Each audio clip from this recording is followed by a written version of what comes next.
How to change Yahoo Mail to English. Hello guys, welcome back to my channel Quick Guide. Today I'm here with a quick and easy simple tutorial on how to change Yahoo Mail in English. Firstly, you need to log in into your Yahoo account. So in order to log in, you must go to any browser and go to the Yahoo website. After you log in into your account, then this type of interface will be appeared on your screen. Then click on your profile head in the upper right corner. Now look for the option that says Overview and tap on it.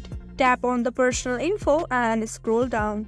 Here you can see the option Update Language. Click on it. Now from here you can select the English as your preference. There are the different options of English for the different countries. You can select any from your preference. After choosing your language, click on Save Updates. Now refresh the Yahoo Mail page and you will see the English language updated on your Yahoo Mail. I hope you understood this video. Don't forget to give it a thumbs up and subscribe for more informative contents. We'll see you on next video. Till then, stay tuned. Bye bye.